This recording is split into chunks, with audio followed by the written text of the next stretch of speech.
Welcome back. It's Monday, and you know what that means. Harvey Kronberg is back in the studio. Harvey, thanks for joining us. Welcome back from your trip. Always a pleasure, and good to be back in Texas, mostly. Okay, so let's go to the meeting of the State Republican Executive Committee this weekend. Big talk going into the weekend was that they were going to censure up to 10 Republican lawmakers for what they described as being disloyal to the party's priorities and principles. They ended up only censuring 5 of them. And they didn't go through with the plan to kick people off the ballot, or at least make it difficult for them to be on the ballot, which was going to start potentially a very big legal case. What do you think changed their mind? What toned things down? Well, first of all, let's remember the process. It doesn't. County party officials can move to censure officials. They don't have to be their officials, and then send it up to the State Republican Executive Committee.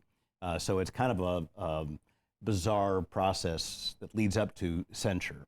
They ultimately didn't do it. Well, they ultimately didn't do it because they were receiving pressure from the White House. When reviewed in the clear light of day, this was an extraordinarily conservative session of the legislature.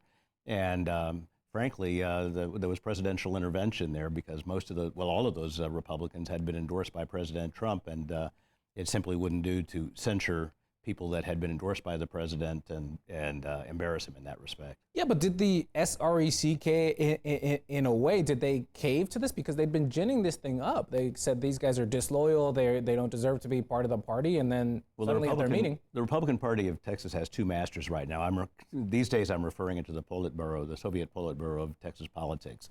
They answer to the Christian nationalists that fund them, Tim Dunn and the Wilkes brothers. But they also have a close relationship with the governor and the lieutenant governor, both of whom I think were leaning on them, that kind of division was going to be counterproductive. So they made a big show of it, but ultimately, I don't know that they caved. I think they accommodated would be a better way to look at it. And the other person that you have mentioned earlier that they are probably accommodating is the big guy in the White House. Yes. Because we heard that there was a White House pressure for the SREC not to do this, and that was mentioned at the meeting. Why is the White House so interested in what happens in the Texas House? These are all candidates that had been endorsed by the president, frankly. After there was an effort to derail the voucher vote this last session, and a number of Republicans were looking for an alternative, including putting it to the people in a referendum in Texas. At the last minute, the president actually spoke to the Republican caucus the day of the vote, and assured them that anybody that voted for straight-out voucher bill would get his endorsement. And opposition candidates may be able to point to censure, but the incumbents are going to be able to point to a presidential endorsement. And this is, it simply doesn't do to bloody up the president.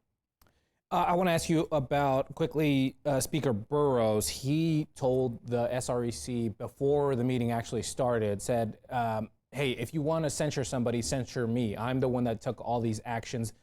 These guys basically just voted for me, and you guys are trying to punish them for that. Burrows didn't end up getting censured at all, faced no consequences. He got out pretty scotch-free. But does that build goodwill with the Republican lawmakers, who he will need if he wants to be Speaker of the House again? I'm not sure how much forgiveness there is for that. Ultimately, the Democrats are going to be marginalized this next session regardless. It was somewhat pathetic in the sense that the Speaker of the House is not the Speaker of the Republican Party. He is the Speaker of the entire institution. He was elected partially because a number of Republicans thought he would defend the House against the governor and the lieutenant governor. And essentially, he acquiesced in virtually everything that the governor and the lieutenant governor wanted this last session. So those that voted for him because they thought he would defend the House are probably somewhat angrier now than they would have been previously. Interesting. And final question here, let's take a turn to the Democrats. There was a poll last week out of the University of Houston and Texas Southern University showing that in the Democratic Senate race, Congresswoman Jasmine Crockett of Dallas, who's not even in the race, she led a field of Colin Allred and James Tallarico, who are in the race, and Beto O'Rourke, who's still kind of flirting with that. What does that say about the state of that field that Crockett, who's not in the race, is leading? She has the highest name ID. She's on national TV pretty much every couple of weeks. Democrats enjoy the fact that she's towel-popping the President of the United States. She's a quote machine. And frankly, except for his run for the Senate, nobody knows who Colin Allred is. I joke frequently that I'm still having to tell Democrats how to pronounce James Tallarico's last name and Beto O'Rourke's last week's story. Yeah. By default, what does it do for her decision to jump into the race? Well, ultimately, African Americans don't even turn out to vote for African Americans. Mayor Ron Kirk ran in 2002 for the Senate, won the Democratic primary, couldn't secure African American votes in the election, couldn't increase the turnout. The same with Colin Allred and Kamala Harris. African Americans don't necessarily turn out on behalf of African American candidates. The pathway for her to be able to win a statewide race is still pretty obscure. Do you think that polls like this will convince her to jump into the race, though? No, I just simply think it raises her notoriety and her bargaining position. Presumptively, the Democrats are going to win the United States House. That's not a guarantee by any stretch of the imagination, but it's the party out of power. I mean, in the non-White House party always gains. All right, Harvey Kronberg, thank you so much for joining the program. My pleasure.